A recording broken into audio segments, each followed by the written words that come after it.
It's just incredible to think about how far we've come in such a short time. Absolutely. And the impact is profound. We hear the faint, soothing sounds of a city at night. Distant traffic, a gentle rain. It's abruptly shattered by the jarring, aggressive theme music of a daytime talk show. The visual rushes forward through a dark tunnel, emerging into the blinding, sterile lights of a television studio. In a world of curated personas and manufactured outrage, one man stood apart. Not through grand statements, but through silent, consistent decency. A man who chose kindness as his rebellion against a cynical industry.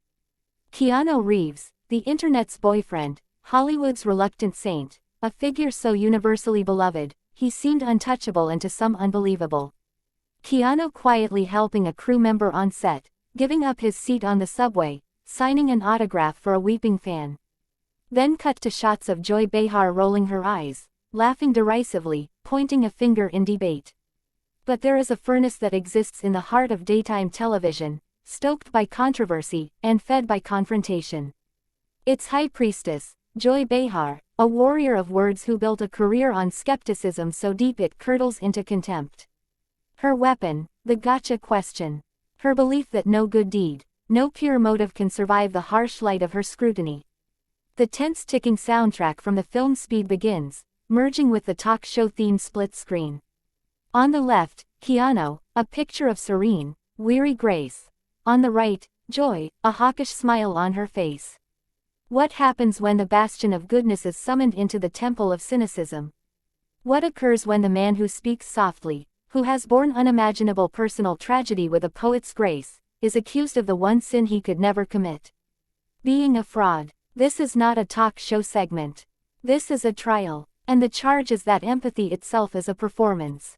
Strap in. Witness the moment the world's nicest guy finally said, "No more." The studio is a bubble of perfumed anticipation. The audience, mostly women, chat excitedly about seeing Keanu. Backstage, it's a different world. Keanu stands alone by a monitor, watching the pre-segment banter. He doesn't fidget. He simply observes, his dark eyes taking in the rhythm of the show, the laughter, the interruptions, the subtle jockeying for airtime. He is a samurai entering a noisy marketplace.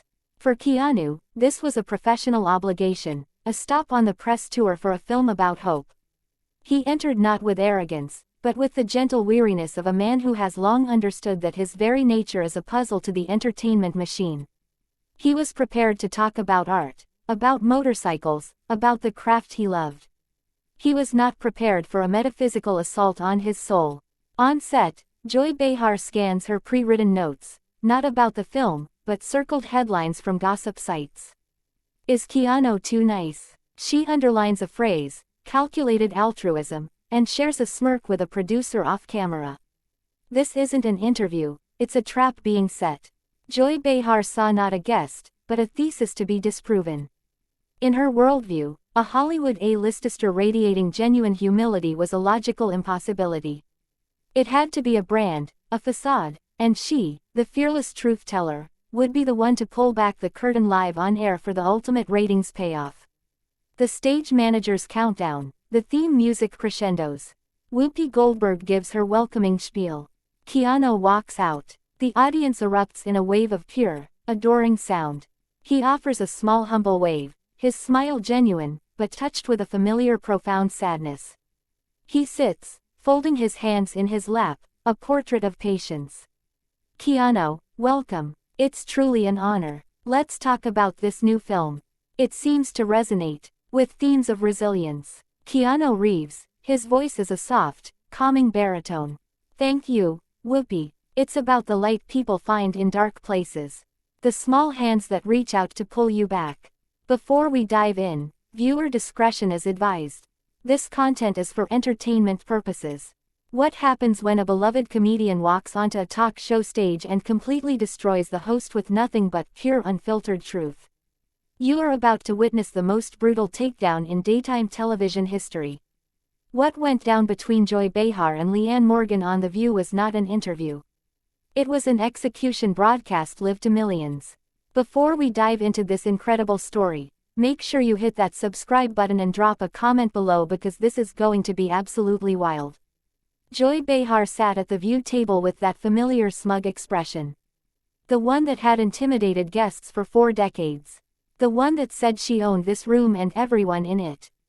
Her perfectly styled hair caught the studio lights as she shuffled through her notes, preparing for what she assumed would be another easy slaughter.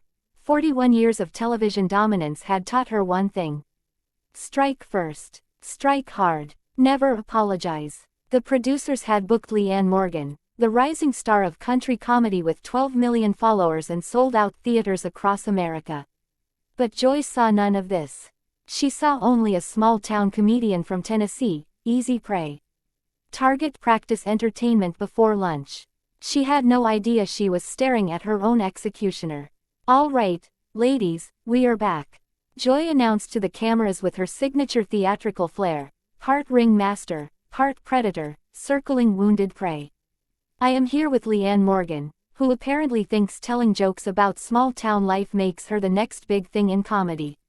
The ambush had begun. "Leanne, honey, tell our viewers what makes your little story so special."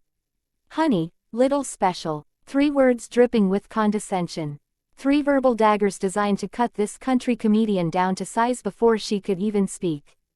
Joy's co-host shifted uncomfortably in their seats, sensing the familiar electricity that crackled through the air whenever Joy prepared to dismember a guest.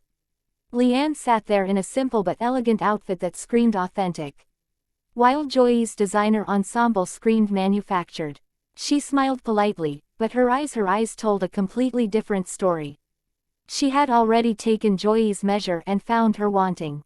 "Well, Joy," Leanne began, her warm Tennessee accent wrapping around the words like honey around a hidden blade. "I reckon what makes my comedy special is that it comes from a real place. Real life, real struggles, real people. Not everyone needs to put on airs or talk down to folks to get a laugh." The air crackled. First blood had been drawn, not with fury, but with a smile and a southern draw. Joy's smug expression faltered for a fraction of a second before the mask snapped back into place. "Oh, please. We all know real comedy requires intelligence and sophistication. I mean, anyone can tell stories about their hometown and get a few chuckles from people who do not know any better." She had fired back with her favorite weapon, intellectual superiority, wrapped in dismissive laughter, but the ammunition was weak, and everyone in that studio felt it. "You know what is funny to me, Joy?" Leanne leaned forward slightly, her tone still friendly but carrying an edge sharp enough to cut glass. The audience leaned in with her. "I have been watching your show for years. And I keep waiting for you to say something genuinely funny instead of just mean-spirited." Dead silence. The studio held its breath. You could hear the air conditioning humming. Hearts pounding. The sound of a reputation beginning to crack under pressure. Joy's face flushed crimson. 41 years she had built her career on being the sharp-tongued veteran who could cut down anyone, anytime, anywhere. But somehow this country comedian had just flipped the script in the most devastatingly polite way possible. "Excuse me." Joy's voice rose an octave. Defense mechanisms activating. Arsenal deploying.